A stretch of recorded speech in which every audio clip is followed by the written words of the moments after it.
कराची के इलाके सदर में एक प्लाजा मौजूद है जहां लोग शॉपिंग करने के लिए आया करते थे। इस प्लाजे में 1200 दुकानें हैं।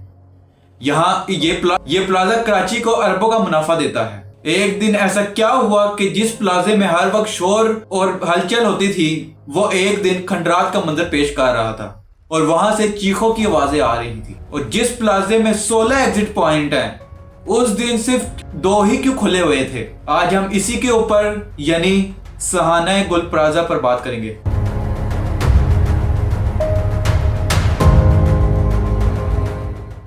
नाइनटीन 79 में कराची के इलाके सदर में एक प्लाजा बनाया जाता है जिसमें 500 दुकानों की जगह थी, लेकिन 2003 में इसमें 500 की जगह 1200 दुकानें कर दी जाती हैं। ये कराची का एक मशहूर प्लाजा है जहां हर कोई शादियों की शॉपिंग करने, क्रॉकरी का सामान लेने आया करता था। सब कुछ ठीक चल रहा था, लेकिन एक दिन 17 जनवरी 2026 को रात के 10 बजे फूलों की दुकान में आग लग जाती है। दुकानदार इसको अपनी मदद आग के तहत बुझाने की कोशिश करते हैं, लेकिन ये आग बढ़ती जाती है। दुकानदार इसमें फायर फाइटर्स को कॉल भी करते हैं, लेकिन फायर फाइटर्स आने में 40 मिनट ले लेती है, जिसकी वजह से आग दूसरे फ्लोर तक पहुंच जाती है और शिद्दत अख्तियार कर जाती है। इस प्लाजे में 16 एग्जिट पॉइंट्स थे, लेकिन रात के 10 बज रहे थे और ये वक्त प्लाजे को बंद करने का था। इसीलिए उस वक्त गार्ड ने 14 एंट्री पॉइंट्स को बंद कर दिया था और सिर्फ 2 ही मेन एंट्री पॉइंट्स खुले हुए थे।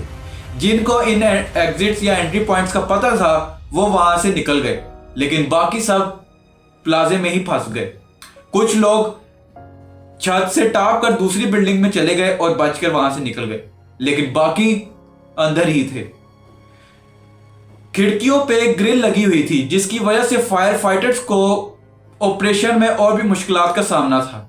35 आवर्स के बाद गुल प्लाजा की आग बुझाई गई, जिसकी वजह से बहुत सा नुकसान हो गया, बहुत सी जानें चली गई। जब क्लियरेंस ऑपरेशन किया गया तो उसमें बहुत सी बॉडीज निकली जो बिल्कुल जल चुकी हुई थी और बहुत से जख्मी भी निकले। इस पूरे वाकये में 75 लोग शहीद हुए, जिसमें एक फायर फाइटर भी शामिल है, और कोई काफी लोग जख्मी भी हुए। 24 घंटे तक उस जगह पर एक भी गवर्नमेंट का बंदा नहीं आया। 24 घंटे के बाद मेयर साहब वहां तशरीफ लाते हैं, कैमरे में 2-3 बातें करते हैं और चले जाते हैं।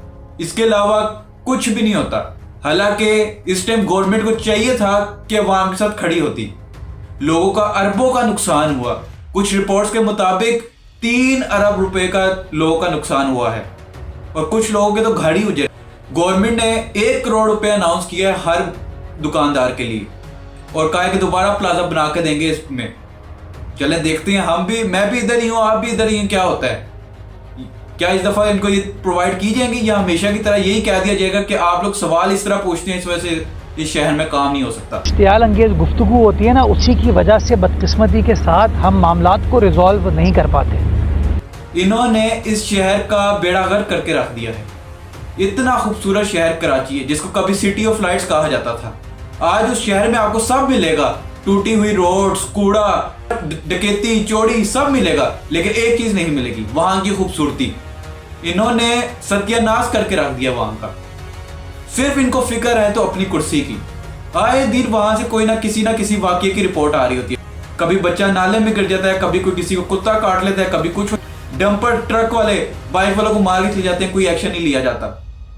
सिर्फ इनको अपनी कुर्सी की फिक्र है। मुझे उम्मीद है आपको ये वीडियो पसंद आई होगी। अगर आपको ये वीडियो पसंद आई है तो लाइक, शेयर, सब्सक्राइब करना ना भूलिएगा। मिलते हैं एक अगली वीडियो के साथ, तब तक लिए मुझे दीजिए इजाजत। अल्लाह।